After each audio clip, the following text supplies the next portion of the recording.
First of all, I'd like to welcome all of you in this masterclass of AI in clinical trial design and the protocol optimization. Hi, my name is Rajesh Singh, and I'm heading here the process of the AI, the Department of the AI in Clinical Trials at the IICRS. And today we'll be discussing about the new technology or the role of artificial intelligence into the clinical trial and basically the specialized department, the process of the clinical trial design and the protocol optimization. So this will be a longer session, and divided this entire masterclass of this topic into two sessions. So today we'll be covering most of the topic, and on next Sunday we'll be covering the rest part because it is like a very detailed process and a lot of things needs to be discussed. So, because a lot of people here are from the last masterclass where we have the introduction of AI into the clinical research and the multiple process of the clinical trial. But yes, there are a lot of people who have joined this first for the first time. So, we'll be sharing you on your WhatsApp the link of our last webinar where you can go and check like what we have discussed about the artificial intelligence into the clinical research.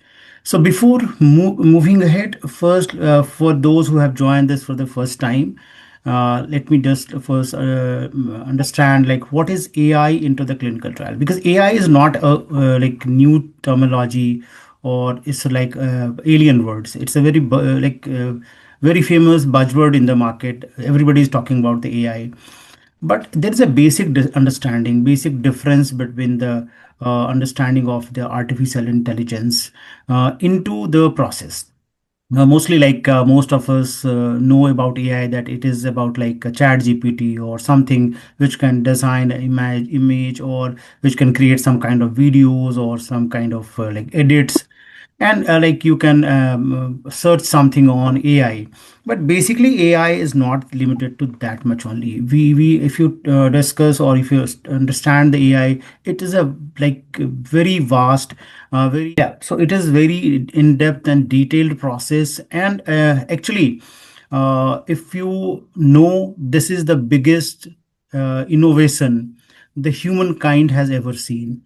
So it's a very deep understanding required to understand the AI. But yes, I'll not go that much deep, and I will not complicate the process. I'll try to just like let you understand what is AI and how it is going to help in your process. So I hope either you are from the clinical research industry, so you know the process a bit. Fine. Otherwise, if you are a fresher, you are not from the industry, certainly I'll try to cover up the top topics, like explain the topics, how these are going to help us in the uh, maintaining the trial or conducting the trial or taking the outcome from the trial. So there are more like topics that we have already conducted, and obviously these topics are on our YouTube channel, and I'll share the link of the YouTube channel so that you can go and check all the recordings as well. So today, because the clinical research, if we talk about the clinical research, first a very small description of the clinical research. So basically, clinical research is an umbrella word which has a lot of things like the data management, clinical research department, pharmacovigilance, regulatory affairs, medical writing, and many more quality department. And combined all of the process, we complete a process of the trial. So what is trial? Trial is a process of assessing any new molecule or any drug. You can call it a drug right now, fine, for its efficacy and safety. So before launching any drug into the market or giving the drug to the patient, first we need to understand whether these new molecule is safe for the human consumption, or and also it's effective for the human consumption or for the disease. So it's a long-term process, very complicated. I'll not take time to discuss clinical trial here because that is a separate topic, and we'll discuss sometimes later.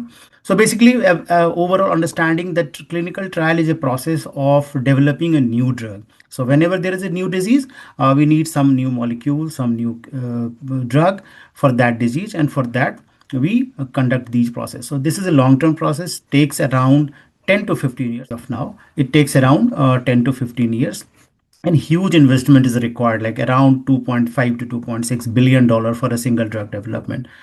And this is a big pain for the industry, because even not the industry, the regulators, the people who are waiting for the drug also, because a lot of time requires for a single drug development, around 10 to 15 years. So by the time drug develops, either the patient is no more, or is not cured for the last 15 years. And also the disease changes straight many times. So this is like always a very risky game. So that's why the industry was looking for some solution where they can speed up the process, not only the process, but also cut the cost. So that's why obviously AI is not a new thing. AI is like have started its journey from 1950s, but now the AI was like fully grown from 2020. But then also the regulators were not approving artificial intelligence into the clinical trial process, because there were some, and still there are some challenges with the AI, and the industry is solving those challenges. But now almost most of the challenges have been addressed, and now our AI system is fully ready to support our clinical trial. And that's why in the July this year only, sorry, last year 2025, the ICH has approved and they have published the new guidelines, that is E6R3. And they have approved the decentralized clinical trial, electronic consent, and the new technology. So new technology means the artificial intelligence is one of them. And FDA has also approved the AI for the dossier creations and the submission of the regulatory dossiers as well. And also, like if you can go and search on the internet, FDA already have developed their own internal platform that is called FDA ELSA, and that is for the regulatory submissions, the dossier analysis. So they also want to reduce the timeline. So okay, so I'll just move on to the first step of the clinical trial. So before any clinical trial starts, this is the first process, the clinical trial design and the protocol optimization. And yes, we have the series of masterclass, so we'll be covering every aspect, whether it is from the data management or the pharmacovigilance, regulatory dossier creation, everything we'll be covering.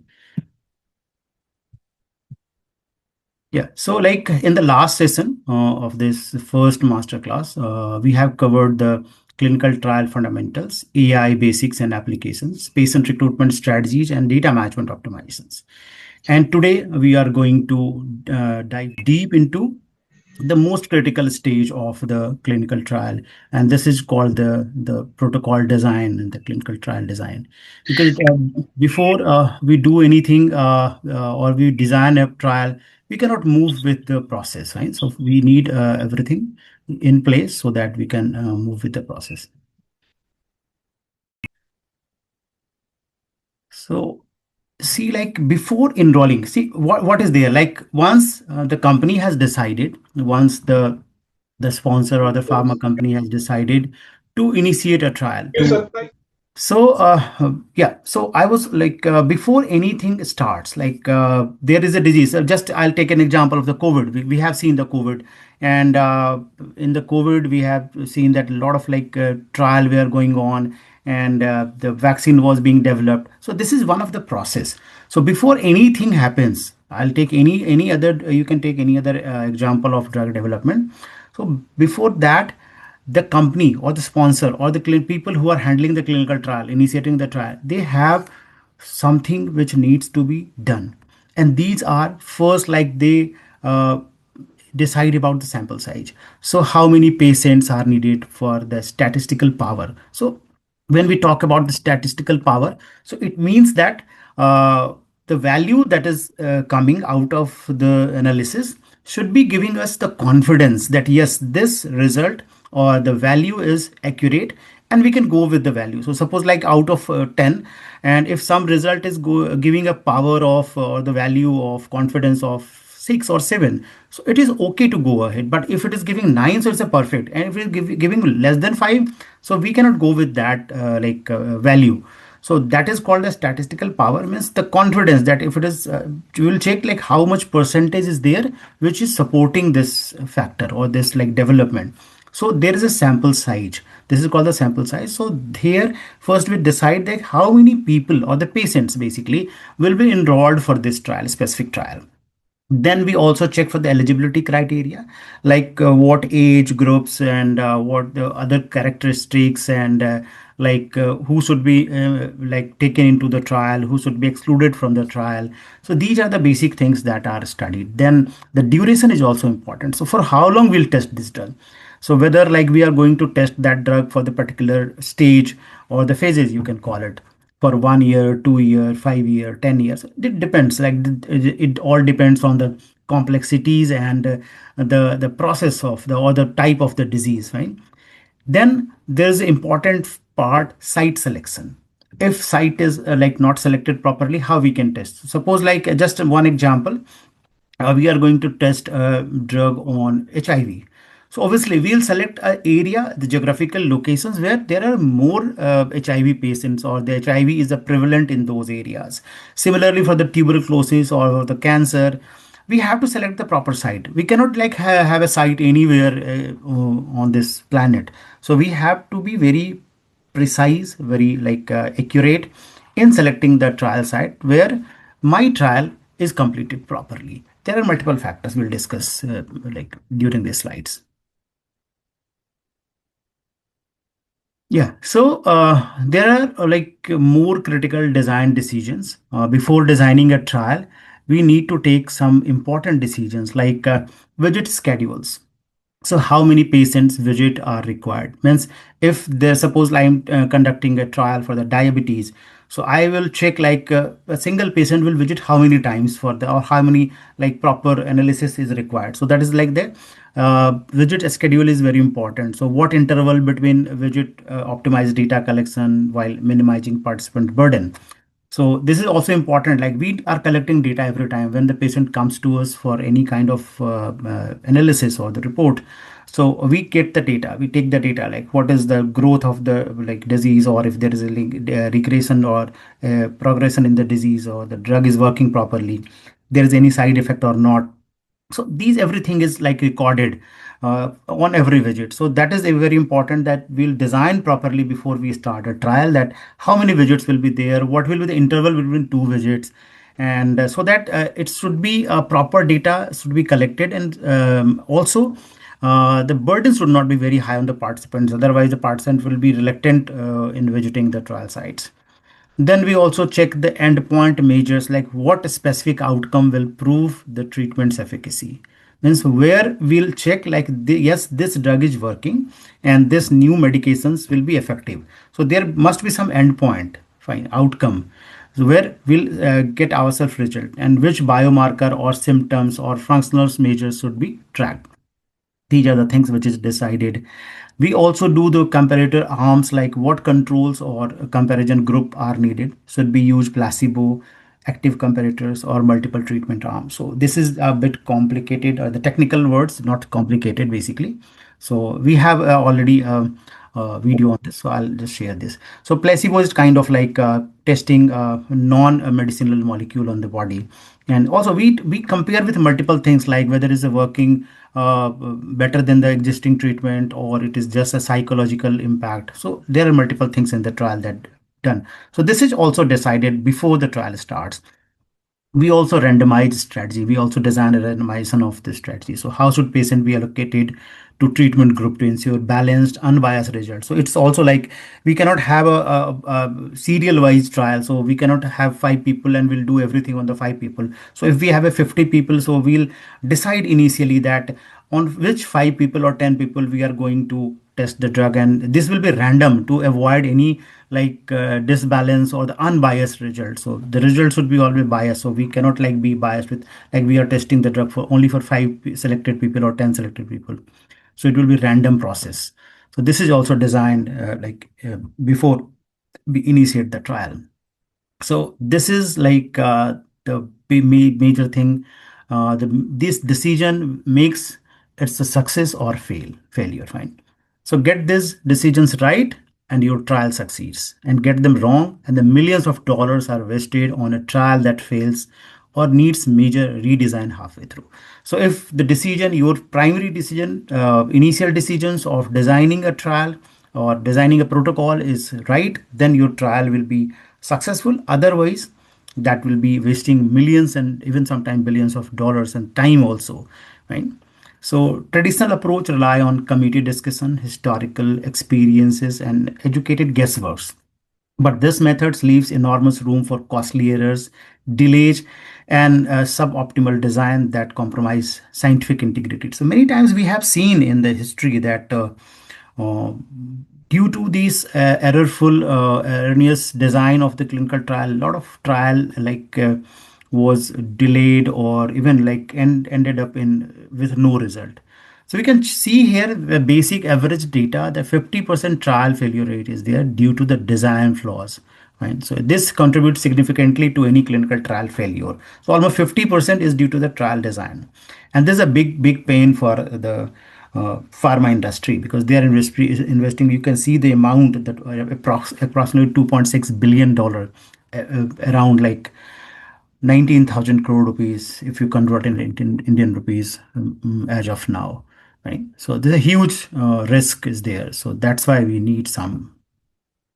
Now, AI, we all know AI. Maybe many of you don't know what is AI into the clinical trial because I get a question every day from, especially from the life sciences graduate, that why AI is in clinical trial or the biology or the life sciences things, fine. But yes, it is there. And if you are aware, you can study deep. You can go and search our, we have a group on the LinkedIn as well for the artificial intelligence and clinical research. And there we publish multiple things like how AI is changing your gene studies and the biomarker analysis and everything. There are a lot of technologies there. The computer vision is there. Yeah. So the artificial intelligence introduces a paradigm shift in how we approach trial design. Rather than relying solely on expert judgment and historical precedent, AI enables data-driven predictive optimization of every protocol element. So AI is not just ChatGPT. AI is not just like your any specific tool. It's a very deep mathematical process. So this includes multiple things like machine learning, deep learning, computer vision everywhere. Yeah. So see the simulates thousands of designs. So AI model can simulate multiple trial design. So what is there before we move ahead, I'll just explain what is this. This is called the simulators.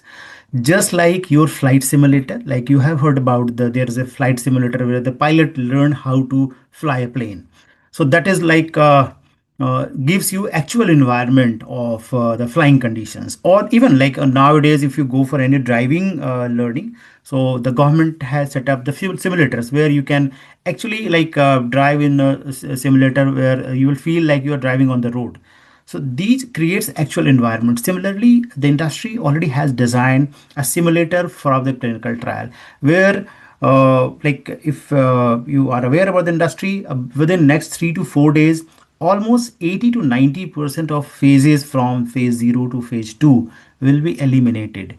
Physical, I am not telling that trial will be eliminated. The physical, the human trial will be eliminated. The reason they are going to test these molecules in a simulator silicos, that they are called the AI silicos, fine. So where they will be testing the molecule on the virtual humans. So there will be models, AI models, which will be created, already created, not will be created, still like this going on.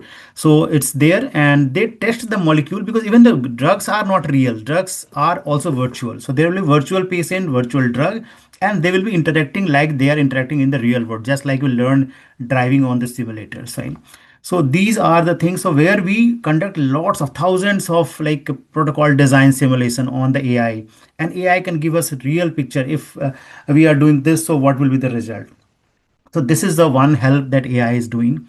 Then there's a predict success probability. So machine learning is a tool of the AI, it's a subset of the AI, and basically it's algorithm. Fine. So the machine learning algorithm assess which design are most likely to succeed based on the historical data and current evidences. So why AI?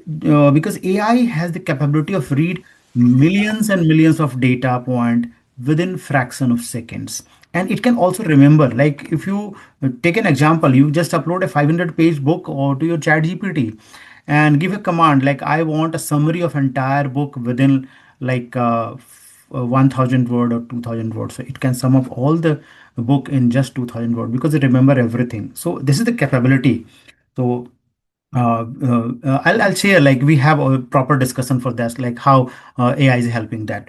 And then it can also optimize protocol elements. So AI identifies the optimal combination of sample size, endpoint durations, and eligibility criteria to maximize trial success.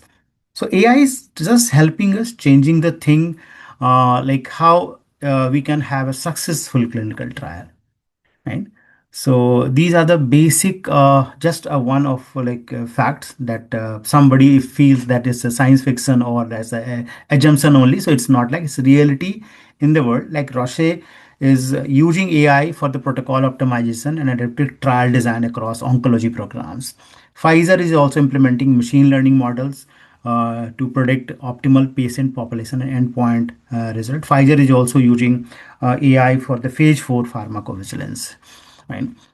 And IQVIA is developing AI platform that simulates trial scenario and forecast recruitment feasibility. So I have taken example all from this trial design only, but all company, almost 90% of company are developing AI in for their system, and coming 2 to 3 years maximum, almost like it's a 2 year window or 3 year window. So you'll be seeing most of the job roles will be should be AI enabled. The people should be having a deep understanding of the AI, because now industry has FDA has approved, and we can see like how AI is saving our funds and the time also. So this is like a big boon for the pharma industry.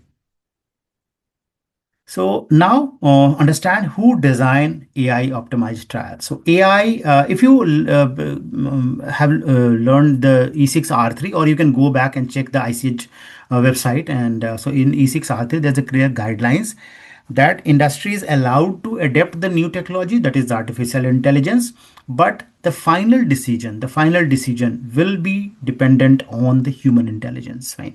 So the final decision will be the human. Obviously the iterative jobs, the day-to-day process, the regular process will be shifted to the AI, but yes, the final like process designing or the taking final decision will be in the hand of the humans only, until we develop a fully developed AI. But yeah, so who is designing this AI trial, fine, optimized trial? So we are the like people, the experts. So the scientific experts who have the deep understanding of clinical research methodology, regulatory requirements, and the therapeutic areas also, and the technology literate people like familiar with the AI capabilities, data science principles, and the digital tools. So they combine. So you don't need to be a programmer. You don't need to be a coder for this, fine. So because coding is not required for this. So we need to have a deeper understanding how AI is working and how we can do something with the AI. So that for that we have a very detailed course. It's almost 6 month course where we teach to the life sciences graduate like how you can be AI expert and how you can do anything in the clinical trial with the AI tools. Yeah, okay. So that we'll not discuss today. So, what you will learn or discuss today? First is design decisions, like understanding what trial design decisions are made and why each decisions critically impact outcomes. And then the AI simulation. So, how AI simulates thousands of trial scenario to identify optimal protocols and the protocol optimization. So, practical approach to leveraging AI for maximizing trial success probability. Yeah. So let us begin. So we'll check like how the basic things goes on and how this can be helped or the improved through the AIs. Yeah. So today's like my masterclass, as I told you, have we have divided this two sections. So first section we'll have today. The next is the next Sunday. It was a long session. Yeah. So the clinical trial design, first we understand. So it is a blueprint for the success. Fine. So understanding the clinical critical decisions that saves effective clinical research. Right. Just give me a moment. Just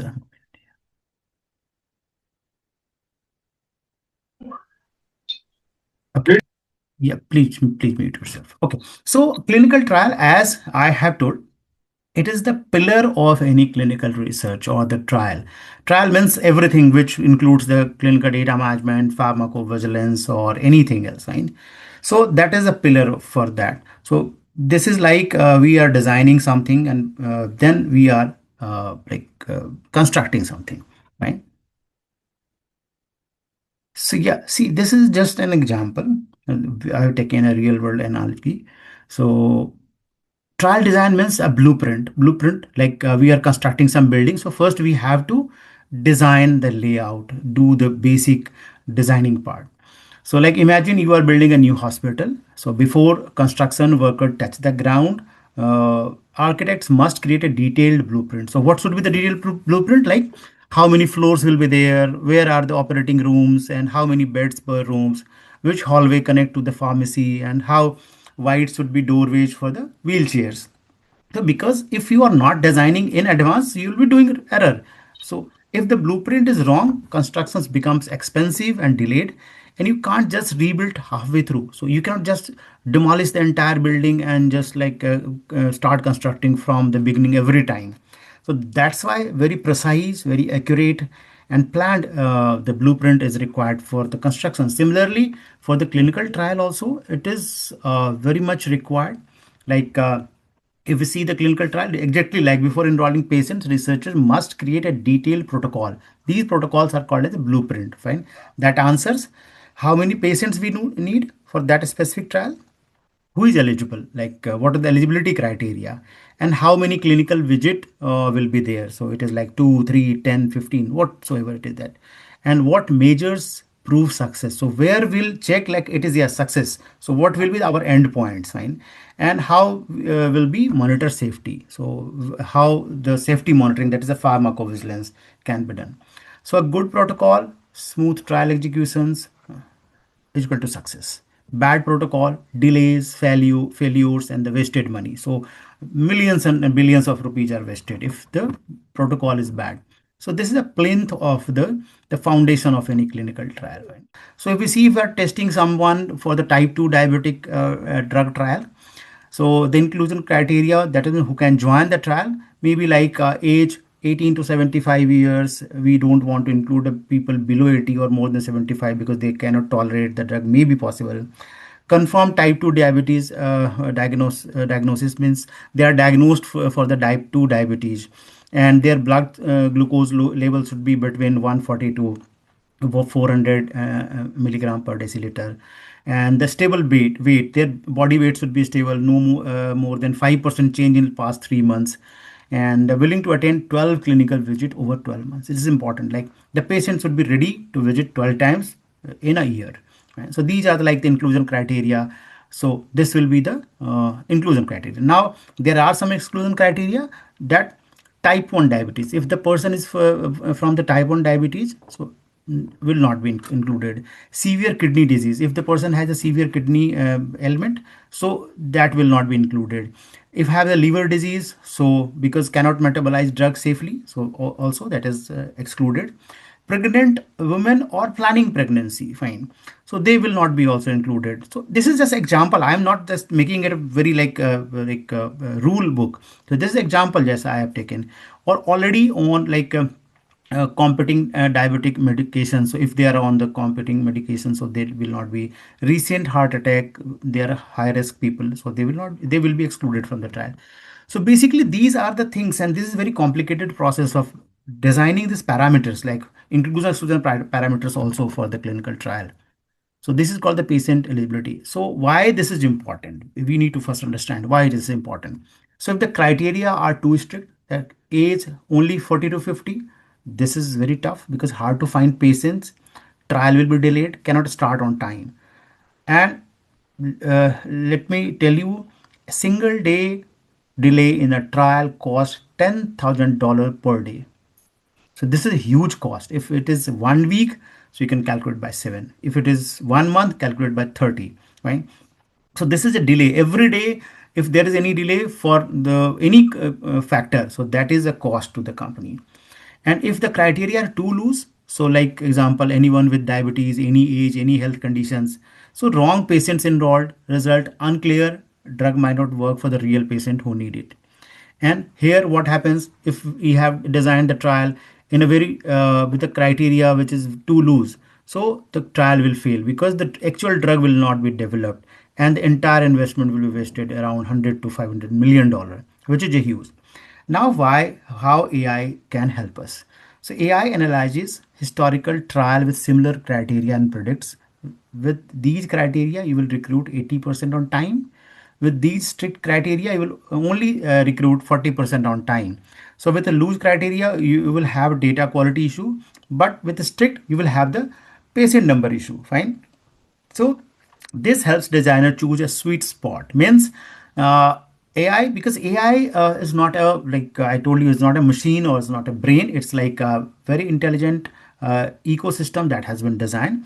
So what we do, we feed the data to the AI. We give the data to the AI of last 10 years trial. So what we'll do, before we start a trial, we'll feed around 20 trial data, or the trial data for the similar kind of drug development for last 20 years, 30 years. Fine. Whatsoever data we have, and it will analyze all the data. It will read it, it will work as your assistant, scientific assistant, and it will read all the documents, it will read all the factors, and it will remember all the factors. Fine. And then it will analyze, like, yes, this was the trial where we have conducted these things. We have very strict guidelines for the inclusion exclusion. So there the trial was delayed, or it failed, or if it was too loose, so it failed, and it costed company around like $200 million. So then it will give a suggestion like, no, this is this criteria what you are planning, it's very strict. So we cannot go with this, because this will only have 40% patient on time. So there will be delay in the process, delay in the hiring of the recruitment of the patient. And if it is too loose, so there will be like the drug will not be effective, and you will fail in the trial, because you will not get approval, or your competitor will come ahead of you. So there it gives a very sweet spot, that yes, this should be a basic combined criteria where you can work, where company can work. Fine. So just see, like the sample size also is important. The second decision is like how many patients needs to be enrolled for the trial. So the total number of patients needed to prove the drug works. We cannot like test one, like you see the recent I think it's Atromics, or what is the name, the Russian cancer vaccine, because they have tested in the phase 0 only. In phase 1 they are trying. So the sample size very small. So sample size should be adequate enough that can prove that yes, the drug is working in a larger set of people. So just example, we need 1,000 patient in our diabetic trial. So why this matters? Too few patients. Example, let's only test in 50 patients. What is the problem? Statistic unreliable. FDA won't accept result. Trial fails. Fine. So the cost is like wasted trial plus failed drug, no revenue as at the end point. Fine. So this is like not acceptable for the company.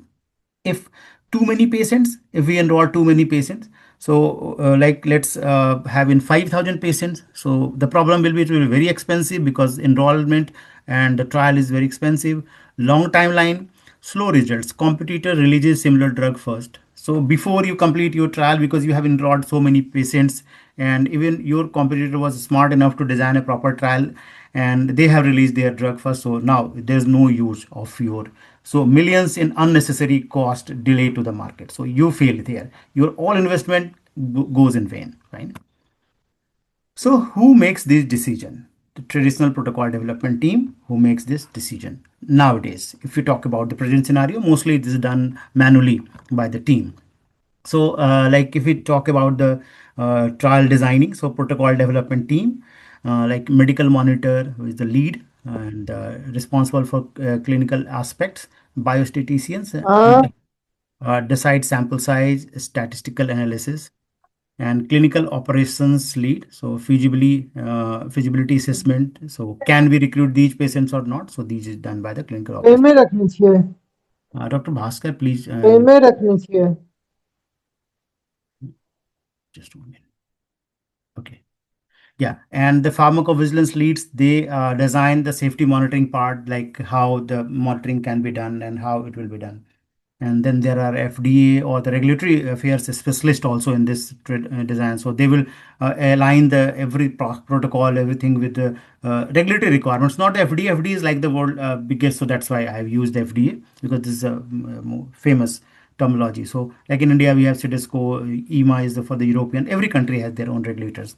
So they will align the trial or the protocol design as per the regulators. There is a data management team, because the data needs to be captured, all the data which you will be like taking throughout the trial. So there must be there are a lot of criteria. If you learn the data management, like the authenticity of data, the source of the data, everything, integrity of the data. So this is that. So they design the electronic data capture system, and the CRF design is log also, like case report form design is done by the data managers or the data management team. So these are the people who are involved in a clinical trial, right? Or the, sorry, not the clinical trial, the protocol development team. They are called the protocol development team, right? So just if you see the traditional process, the multiple meetings are required, because in one go it is not possible to have a final decision, fine. So like initial protocol concept is designed, then it goes to the biostatistics people. They give their input that whether these sample size is sufficient enough to rely on, or this can generate a satisfaction level. Then it goes to the operation team for the feedback, goes to the regulatory requirement team, data management, logistics, and the final review for the approval. So these like to and fro process is required for that. So it takes around 3 to 6 months. It is iterative, a lot of time, same things is done, things are done. And as of now, mostly we are doing through email, spreadsheets, or the institutional knowledge. So like our experience is there, our historical knowledge is there, experience is there, on which we are designing the trial. But again, this is a prone to error, and that's why lots of, like, we have seen a lot of like failed trial also. Now the same situation, same process. Now AI is assisting you. AI, artificial intelligence process is assisting, algorithm is assisting you. So this is called the AI assisted protocol development. All the team will be same: the medical monitor, biostatisticians, clinical operations department, every people will be there who will be taking the decision, final decision. Now, what the AI is doing, AI protocol optimization system will first analyze the historical trials. So for the same process, it will read all the historical trials and will analyze that what happened in those trials, what we did, what were the outcome, were there any error or any like good things, everything it will analyze. Then it will also simulate the scenario. So what it will do, once it will analyze the historical trials, the past trials, it will create a silicos or create an environment like a trial, and it will try to simulate the scenario, and then it will predict the outcome. So it will, like, it is like you are with some like people who can forecast your fortune or future, fine. So they, it is like that they have a scientific mathematical tool. The AI has a mathematical system which analyzes that what will happen if these conditions criteria are given, and then it can predict the outcome, that what will be the outcome if these are the conditions, fine. Yeah. And then it also suggests the optimal parameters, ಆ like, sambar ತೋದು yeah, it will also suggest the optimal parameters, like what should be the optimal parameter for any trial. And it will generate the draft protocol sections. Also, it will not only do this, it will also create a proper draft for you for the revision. So all your manual labor work has been saved, time has been saved, fine. The team will be same, everything will be same, only the tedious process, the iterative process will be removed, fine. So you can see like the AI enhanced process, like in the meeting one, initial concept about the trial, AI plus AI recommendation. So like here is what worked in the 50 similar trials. So AI will help you as your technical assistant there, and it will tell you what happened in last 50 trials, the similar trials. Then there will be meeting two, like suppose just example, like it will refine the process based on the AI insights. Like AI predicts this sample size give 85% power. Power means, I told you, it's a confidence, or like the marking, like it's 85% chance that this will succeed. So this is called the 85% power, and this is done by the AI tools, which is the statistical tool of the AI. And then final approval. So we'll finalize, the team will finalize and approve the protocol and everything, and this is now ready for the process. So you see the process timeline is 1 to 2 months. So we are saving around 4 month time, and it's a very faster, informed by the data. This is not based on any individual's analysis or the assumptions. This is purely based on the factual data. So all the time when you rely on the data, the result is always better, right? So where here we to use the AI systems, AI tools, we already have the AI tools for that. and obviously the expertise of the team, because final decision will be taken by the team only, right? So if we see the traditional protocol development, the problem, why, what is the problem? So like see, take the protocol too complex. First example, like the protocol too complex. So what happened? A pharmaceutical company developed a cancer drug. The protocol was very tedious. Like if it is 25 inclusion or exclusion criteria is there, and 40 assessments per visit is like required for that, or 8 visit over 6 months. And also we require, the company requires the complex biomarker and testing, right? So what is the result? The site struggle to identify eligible patients. Too many criteria are there. So obviously you'll not find a lot of people with these criterias. And recruitment was slow. Only 40% of target per month was there. Data collection was like burdensome because patients exhausted due to these much of the visits and everything. And the dropout rate was very high, like 28% is very high. And the timeline extended by 6 months. So you can calculate around 10 million of the additional cost because of the timeline extension and everything. So this is like if we design a normal protocol which is too complex. Similarly, like if you see like the what is the root cause. So no one analyze all our 25 criteria necessary, and do we really need 40 assessment? This is the question, fine. Now when we are working with AI tools, AI process, because I told you like AI is not a software. So AI will check and will recommend like you only need 12 criteria, not 25 criteria, fine, to find eligible patients, and drop the other 13, and will recruit 3x faster. So they will give you like suggestions that like you need 25 key assessments, not 40 assessment, right? And reduce visit from 8 to 6. So your dropout will drop to 15%. So this is like if you see the on time enrollment is done, so your cost is safe, time is safe, right? So it results in on time enrollment, lower dropout, and the success rate is higher in this. Second example, just give me a moment. So now we'll check if we have selected the wrong endpoint, right, for any trial in the protocol designing. So what happens? Like the company tested a new rheumatoid arthritis drug. So protocol measured improvement in joint inflammation. So suppose like if you are from the industry, so you understand. Like in the designing part, what will check the endpoint? If the inflammation is reduced, so means the drug is working. So like this is measured by the imaging. So after 12 months, the drug reduces joint inflammation by 20%. So patient says, my joint still hurts and I still can't make a first. Means what is this? Sorry, fist. Means if the inflammation has reduced by 20%, the company has decided as the parameter that yes, the drug is working, because they had kept this measures as their protocol. But now patient is saying like inflammation is not there, but joint pain is still there, fine, and I can't like make a fist because I'm not comfortable.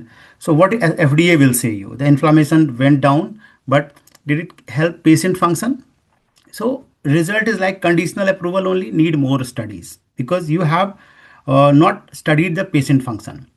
So the root cause, the team measured inflammation instead of patient function. So inflammation is objective, like easy to measure, but patient care about like can I use my hand or my legs? So where the problem is there.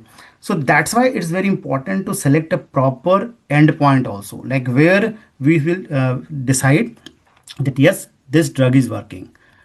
So now with the AI, AI would have analyzed patient feedback and FDA guidance, and FDA approves arthritis drug based on the patient function, right? And more often than the inflammation alone. So recommended measuring patient function as a primary endpoint, and you will show benefit faster. So that's why we are using, and the companies like industry is like implementing AI very fast, because now they can design everything because they have the historical data for last many years, and now they can be used through the AI tools how this can be done.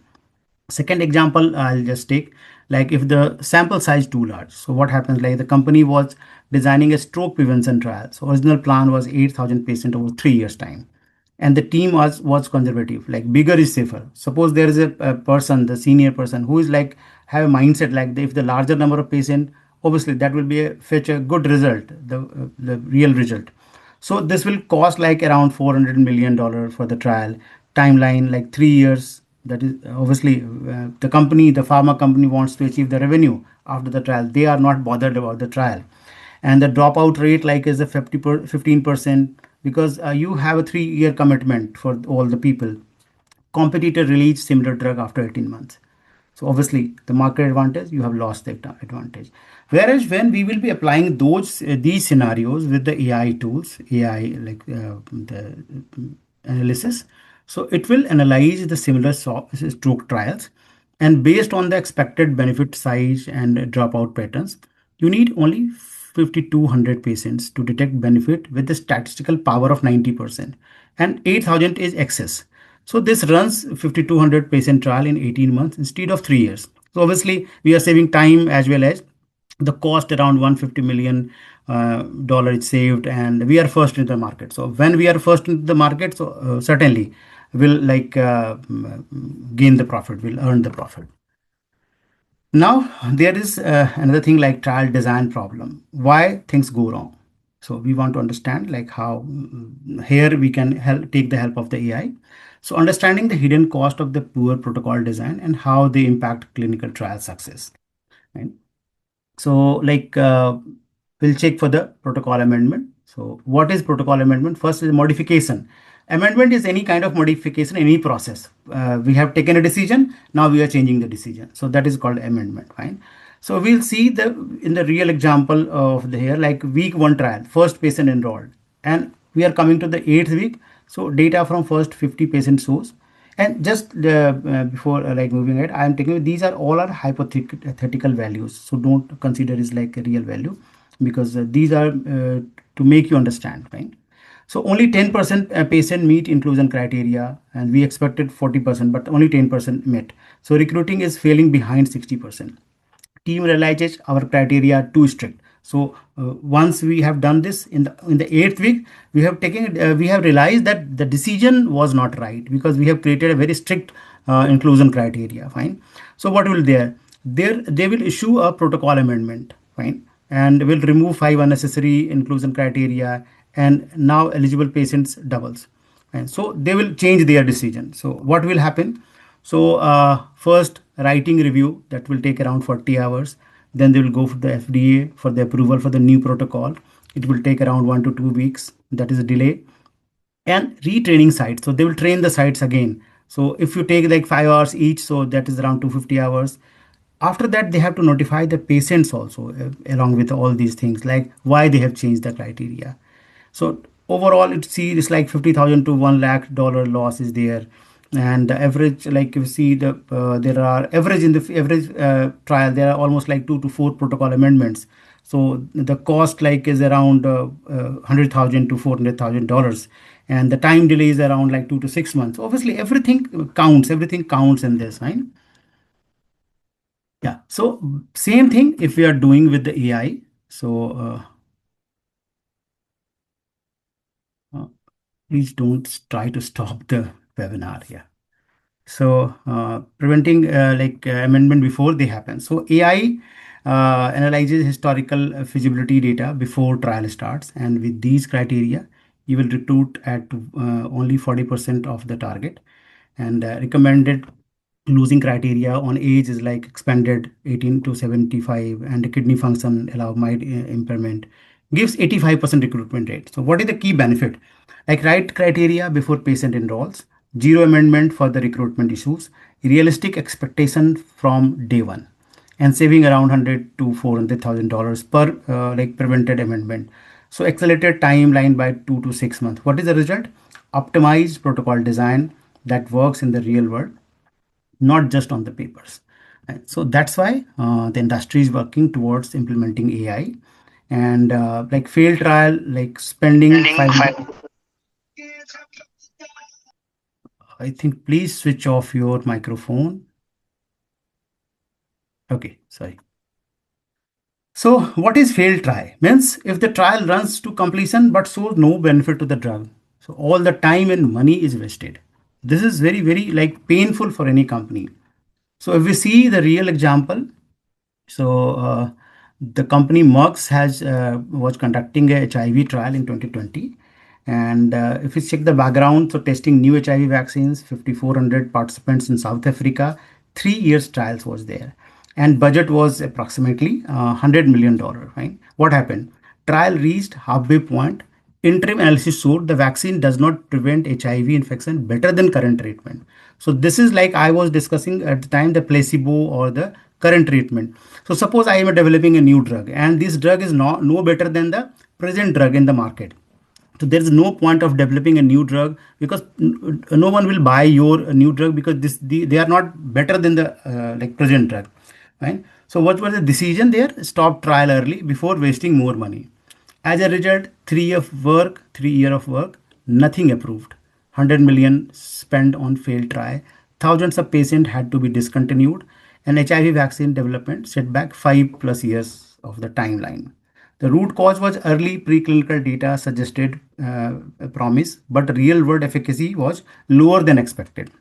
So protocol was designed based on the optimistic assumptions. So these were based on the optimistic assumptions, not on the real world. Like obviously the human capability is limited because our cognitive process is not so advanced that we can do such a deep analysis of the things. So because we cannot remember each everything and needs a lot of things, and multiple things are lost. So this is one of the reason. So with the if we see the same scenario with AI optimized protocol, so AI would have simulated trial outcome based on the realistic efficacy estimations. So historical data shows similar vaccines candidate have 30 to 40% efficacy in human trial. Your preclinical data suggests 60%. So that's optimistic. If real world efficacy is 35%, your sample size of 5,400 would not detect benefit. So recommended was 8,000 patients or redesign the vaccine first. That was like if it is not working. So if your AI model, if you are aware, AI is also used in the preclinical trial or even the drug discovery part, which recommends us the better chemical formulations also, right? So if the AI will find that this protocol is not working, either it can change the protocol, or even though if its simulator is not working or not giving a confidence, so it will suggest the pharma company to redesign the molecule, fine, or the vaccine, fine, then come for this process again. So this will save a lot of like time and the money also. So what are the key benefits? Are realistic efficacy projections based on historical data, accurate sample size calculation, either go or no go decision supports before investing $100 million, fine, and prevents wasted investment in doomed trials or saves like millions of dollars per prevented failures. So as a result, if we use the AI system in our protocol design, so more realistic expectations, better informed decision, whether to proceed or whether to stop with the trial, that can be taken decision at the early stage, and we can save a lot of like time and money. Yeah. So why before like this, why we are always discussing about time and money? The region for you, it may be a job, it may be a process, it may be like anything. But for company who are working, who are developing a drug, they are not investing, to be honest, to be very crude, like for the welfare only. They are investing this huge amount for their profitability. So if they are not earning profit out of that, that is useless for them. Fine. Now, like if we see that case three, like slow recruitment. So what is so like if the patient we are not getting a proper patient which is planned at the time, or the inclusion exclusion criteria are not being met. So this is delaying the trial. So if it is delaying, so this is slow recruitment, and this is increasing the cost as well. So a typical clinical trial might plan to enroll, like example, 1,000 patient in a 12 month and requiring a rate of 83 patient per month, right, for achieving the 1,000 patients in 12 months. And actual enrollment is like only 45 patients per month and achieving just 54% of the planned recruitment rate. So we are like lagging behind with a higher margin. So why recruitment fails? Either strict criteria, too difficult to find eligible patients, underestimating capacity, sites cannot handle the patient volume, and staff turnover, like loss of trained personnel at study sites, and market saturations also. Too many competitors competing trial for similar patient pools. So they are like eyeing for the same patient. They are like rushing behind the same patient pool for the enrollment. So these are also the factors for the slow recruitments. and the cost goes very high if the recruitment is slow, like extended timeline. So the trial timeline stretch from 12 months to 20 plus months, like creating significant delays in the time fund also, the money also. So operational overheads increases, keep the trial running cost like around $50,000 plus per day in staff and infrastructure, and extra 8 month adds around $12 million. So this is a big amount, this is a very big amount, right? And the lost revenue every month of the delay postpones new drug revenue by millions in potential sales. So if the drug would have come in the market early, it will earn millions rupees, sorry, not rupees, a dollar per month. So that is a loss again. And the total damage, if you see, overall slow recruitment can lead to around 50 million to $100 million and additional as a cost. So this is why the slow recruitment is not considered to be favorable things.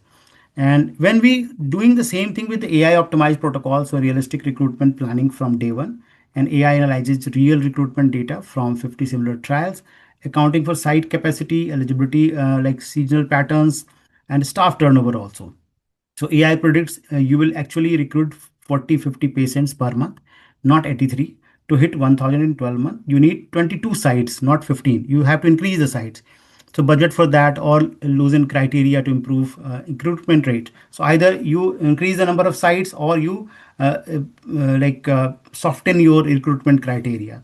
Right. So if we see the benefit, so realistic recruitment rate projections based on historical data, accurate site and budget planning prevents timeline overruns and cost overruns, save around 5 to $20 million in operational cost, and obviously you will accelerate and will come faster in the market.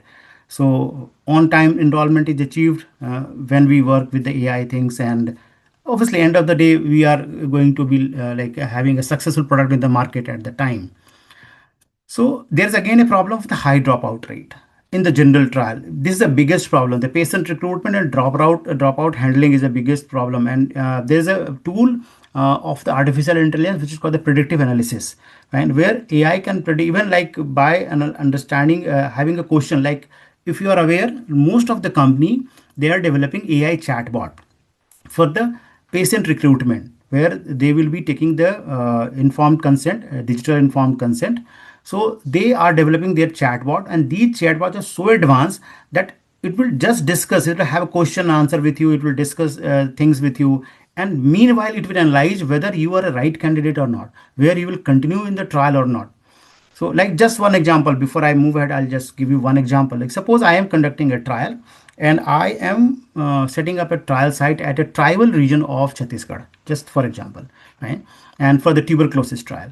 So what happens like when we are going for the enrolling the patient, recruiting a patient. So there is a girl at the age of 18 years, and she is interested in trial. Her father is also interested in the trial. Fine. And but when it will go to the humans, the human who is enrolling the patient. So because he will have all the positive things like, yes, the candidate is ready, the candidate in meets all the criteria, inclusion criteria, and the parents are also ready. So certainly he will or she will, who is there, he will enroll that patient. Fine. But same scenario gives to the AI brain. Fine. The same, there is AI brain, and during the discussion, AI will not only analyzes the basic discussion topic, because AI has access to the historical data, demographic, political, social, socio-economic factors also. All the data, they have access of that. So what the AI will do? AI will not analyze that, yes, these are the criteria, the patients meets all the criteria and it's good enough to be enrolled. But there's one chance that she is a girl of the age of 18, so she might get married within next 5 months, 6 months. There is higher probability, right? She is from a rural area, she is also from an area which is Naxal influenced. So might be possible she may not be visiting the trial all the time, though she is excited and a family is excited because they are having a problem. But there is a higher probability because the distance may be also a factor, like the distance from the trial site, or the economical conditions also, and the social stigma also there, to allow girl to go every time in the public transport. There are multiple things. So AI is not only narrowed to the basic criteria which the humans are. Human cannot be so like calculative, because the person who is there for the trial recruitment, he is not aware about all the factors of the society. But because AI has access of all the data, so that's why AI can make a better decision. So this is one of the things. This is not the only thing of the AI. I was just out of the track, I was telling. So why, like if we see the dropout means if the patient, anyone, anybody who is in participating in the trial and leaves the trial in the midway, fine. So that is called the dropout, means leaves the trial. It's not completing the entire like trial. So this is the problem. If we see the real world scenario, so protocol design is like 6 month trial with the 8 month monthly visit, right? They have designed. And actual dropout, if it is 35% of the patient don't complete the trial. So 35% of the like targeted patient, they are not completing the trial. Why this is so? Maybe high burden, like 8 visit in 6 months, so like almost 1.5 visit every month. It is very high, right? So too demanding, patient is not comfortable with that. And the life commitments are there, like patient juggle work, family, and other responsibility. So many times, like in India, we always see we ignore hospitals, visiting hospitals. So this is the one of the region that we are not visiting every time. Side effects also, like if there is not like everything is not good, unpleasant like drug side effect is there, I'm not feeling well with that drug, so I'll ignore that. There's the general like habit. And also the motivation mismatch, like eligibility criteria attracts patient who lacks the long term commitment. So there may be multiple factors. These are the not the limited, these are some of the examples, but yes, there will be many things which will become a region of the dropout. So that is a biggest like what is there, like if the patient is dropping, so we lose the data. There's always like once we have started a trial, so we need to have a data of all the like 5 sittings or the 8 sittings of the patient. So the critical data from 35% of patient is incomplete or missing. So it will impact the statistical power or the conclusion, the final conclusion, how the AI can take, or the statistical, not the AI, the statistical team or the data can take. Recruitment burden, need to recruit 35% more patient than planned, because these 35% have left the data, sorry, left the trial. So extending recruitment timeline and costing an additional around $2 to $5 million. So that is again a cost increase. Timeline also extended because we have re-recruited the people, so again the time will increase. Data quality issue, so incomplete data sets can compromise the study's validity and the regulatory acceptance. Also there is a higher chance that if the data is not complete, not like as per the requirement, so regulators will reject the trial, the submissions.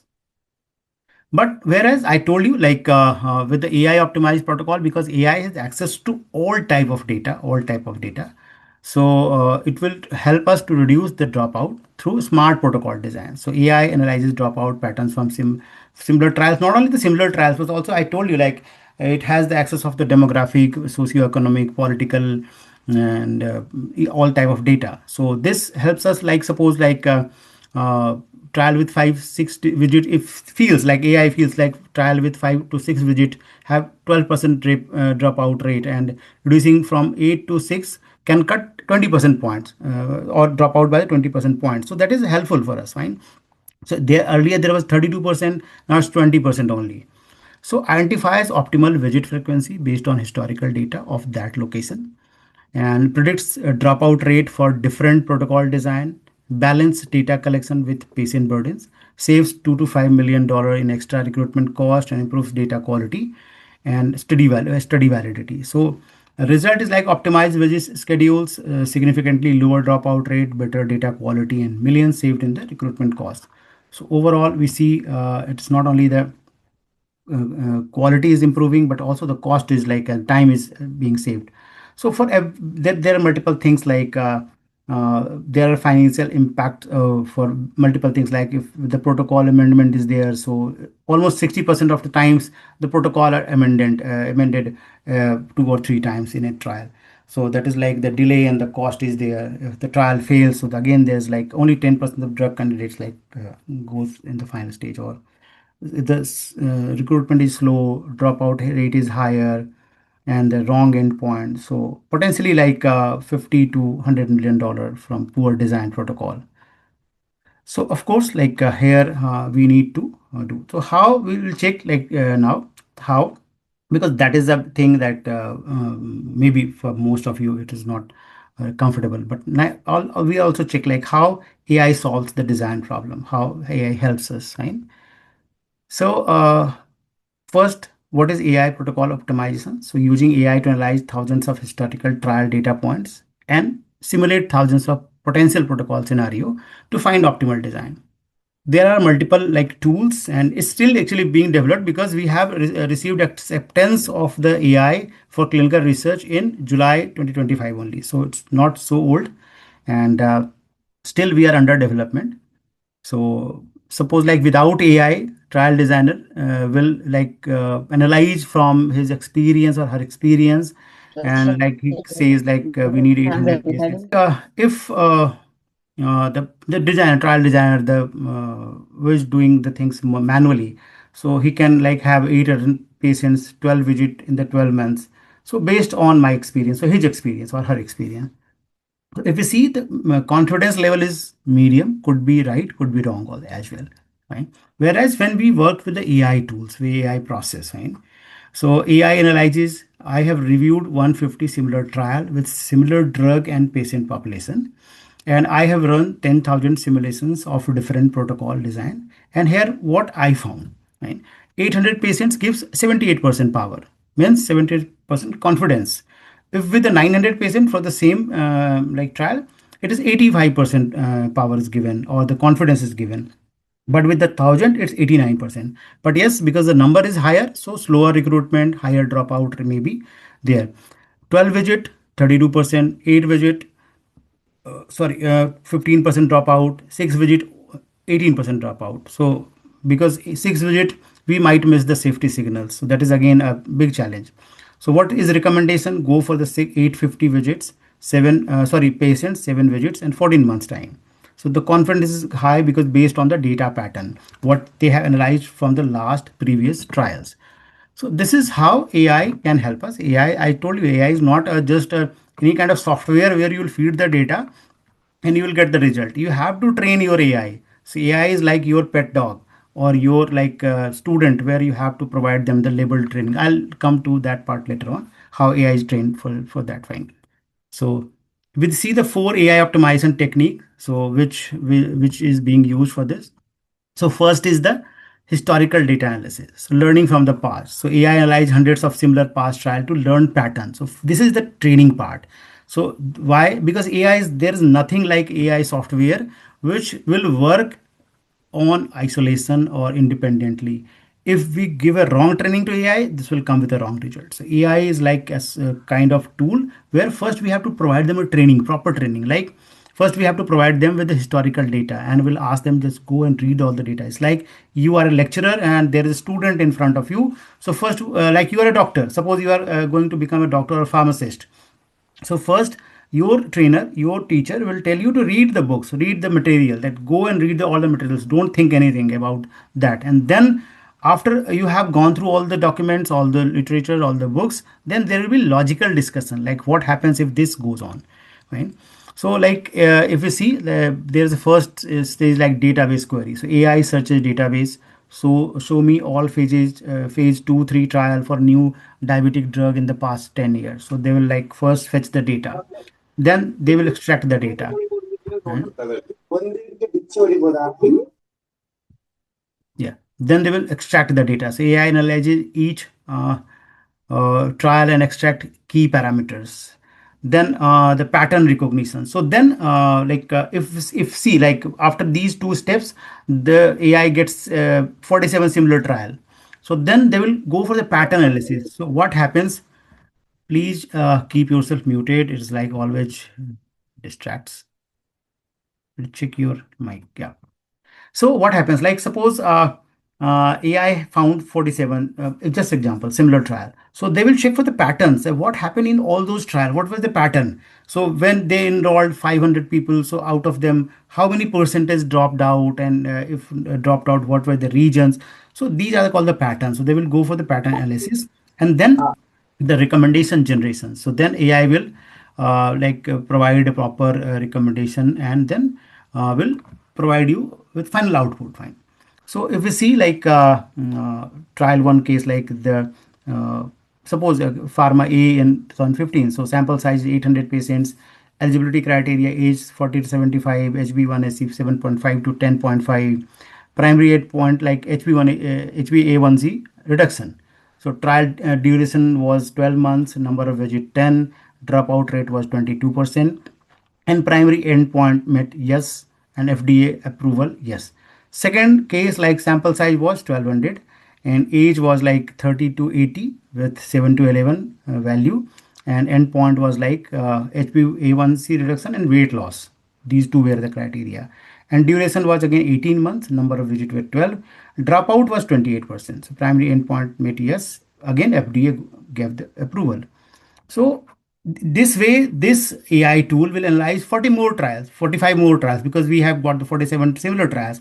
So this is the like one of the pattern analysis. So this will read all the endpoint, all the finding of all the trials, and then will analyze all the things. Then will like extract the data, and then like pattern what it found, that our AI tool what it found. Brain, actually it's not a tool, I'm not calling it AI tool, it's the brain, fine, like humans. So the pattern one, sample size was 7 to 900 patient, 95% success, trial with 400 to 600. If take multiple parameters, like one is the sample size. So it found that with the 700 to 900, it was 95%, otherwise 60%. With the 1200 plus patient, the 90% success, but slower trial. So these are the three main finding of the like all the analysis. Then if we go for the pattern two, so that is endpoint selection. So trial measuring HbA1c alone was 85% success. Trial who was measuring the HbA1c plus weight was 88%. And trial measuring HbA1c plus cardiovascular was 92% success, but longer duration needed. In the third scenario, visit frequency, if it is 8 to 10, the 20% average dropout. If it is 11 to 13, 28%, 14 plus, 35% dropout, higher dropout with the higher visits.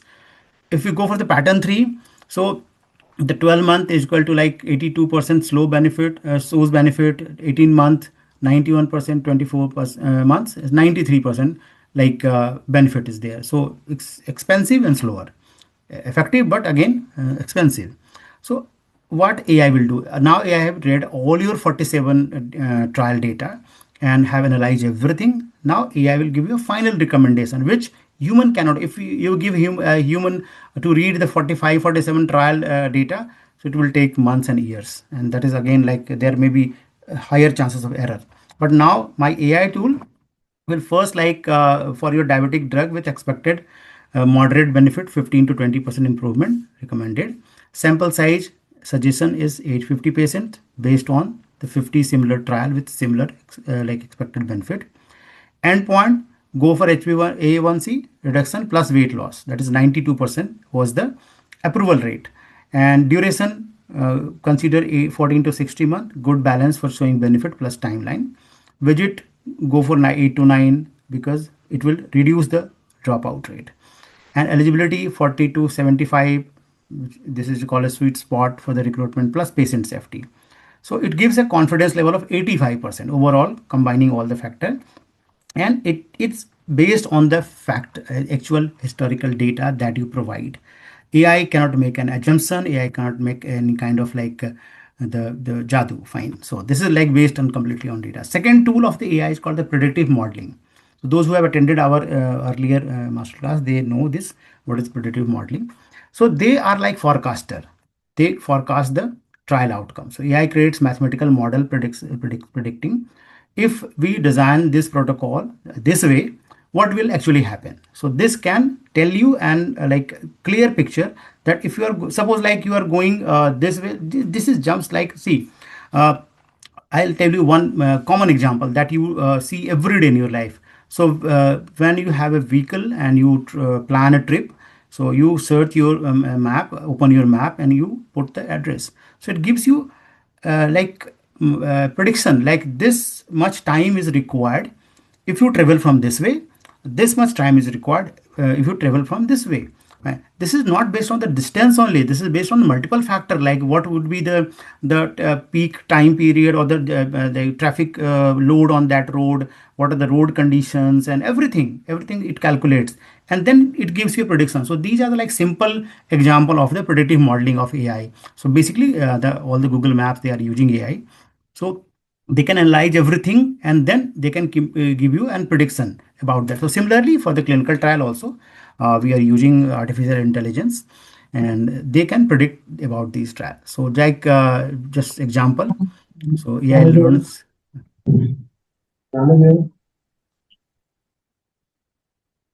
Okay, sorry. So this is like, the programmatic language, like recruitment rate is equal to function of eligibility, strictness, site network. But you don't have to be programmer for that. But this is like just an example. The programmer write, or even when you learn the AI, so you will write the command in this way only, because you give a command to your AI. Basically, AI is like your like order taker, so you have to give a proper command to that. But in plain English, if we understand, like the speed at which we recruit the patient depends on how strict our eligibility criteria, how many clinical sites we have, how many people in the population have this disease, how many other trials are recruiting the same patient, right? So this is also a big challenge, the competition, and the age, gender, geographical characteristics of the patient population. So these are the factors which will decide the speed of the patient recruitment, fine. And the real prediction examples, like the proposed protocol eligibility 50 to 70, moderate kidney disease, it's okay, 15 sites planned, disease like hypertension is very common, and the competing trials, three other hypertension trials recruiting. AI model prediction, what AI will predict, like based on historical pattern in the similar situation, realistic recruitment rate is 65 patients per month. Timeline to recruit 1000 is 15 months, not 12 months as hoped. And 90%, 5% confidence, like interval 60 to 70 patients per month.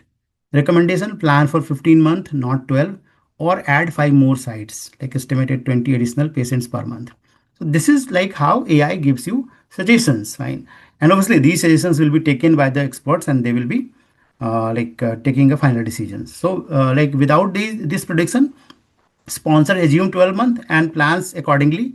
Reality 15 months, so 3 months surprise delay, approximately $10 million plus unexpected cost, fine. And with this prediction, sponsor plans for 15 months, realistic budget, realistic timeline. So everything is like known to the planner or the investors. Yeah, and third is like the scenario simulations that we told. The simulator is there, so AI simulates thousands of possible trial scenario.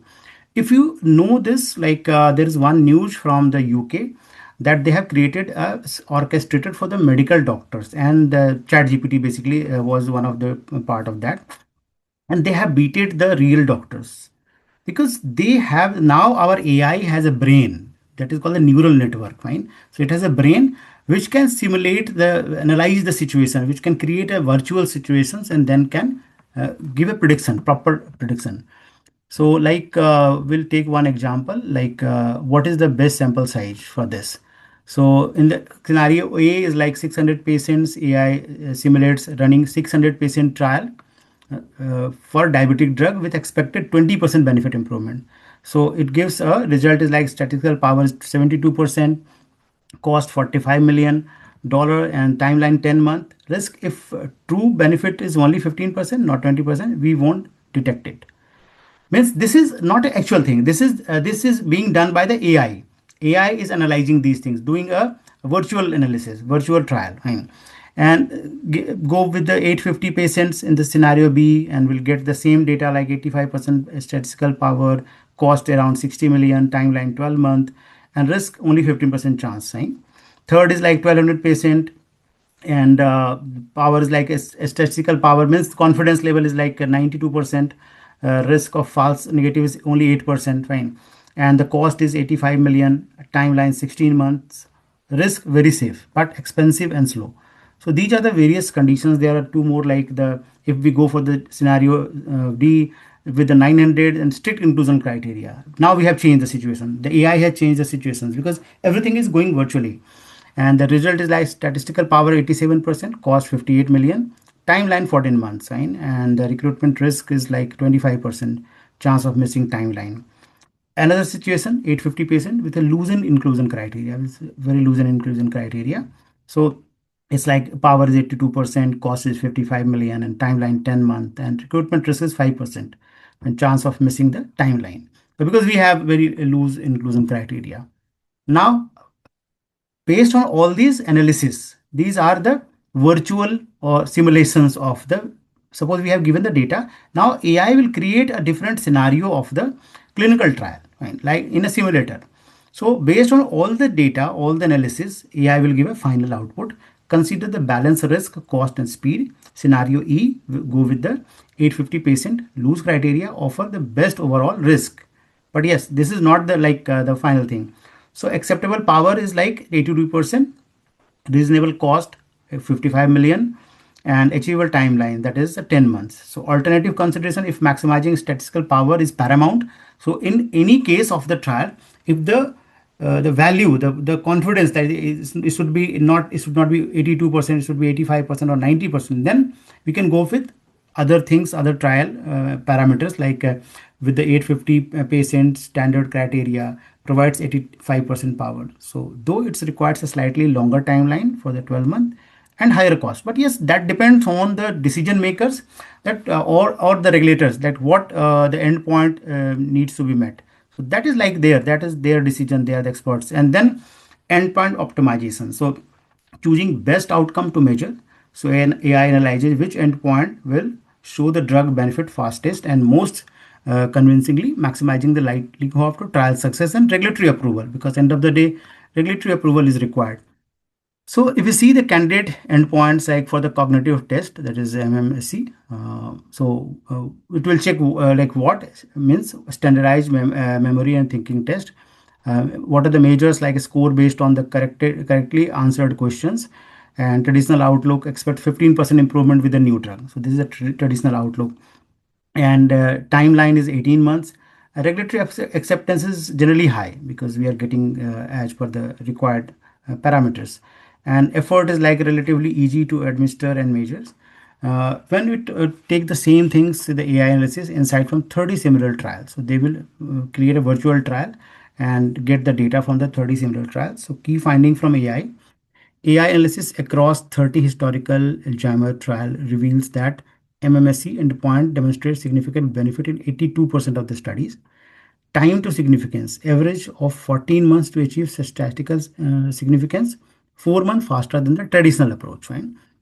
And FDA acceptance rate, so MMSE data was accepted by the FDA in 91% of the submission, where it was a primary or the key secondary endpoint.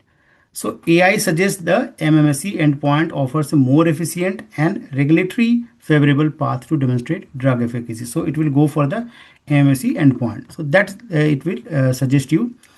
Second case, if go for the second endpoint, like the functional activity.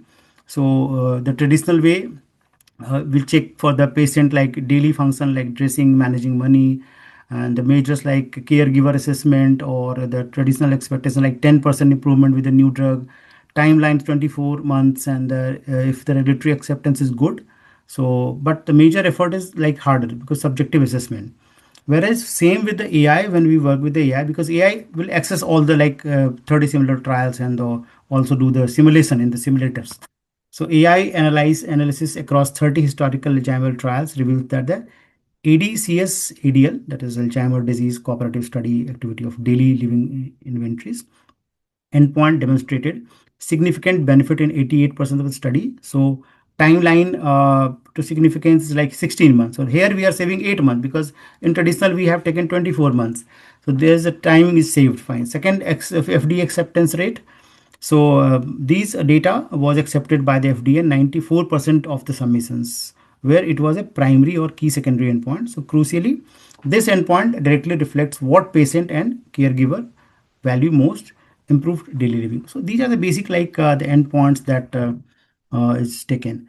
So there are multiple examples, third, which go for the biomarker, and what brain imaging showing an amyloid plaque, and these are the medical terminologies. Actually, I am not the expert of the medical, but anyway. So like the if they see the measures like the quantitative imaging analysis shows 25% reduction in the amyloid, and 12 months is the time conditional, newer, less traditional, and but the efforts like expensive requires special equipments. In the same case, if we go for the AI, so average of the 10 months to achieve the statistical significance, that is lesser than the traditional approach. FDA acceptance, the PET data was accepted by the FDA and 68% of the submissions. So as final, the AI suggests that the endpoint offers speed but comes with elevated regulatory and trial risk.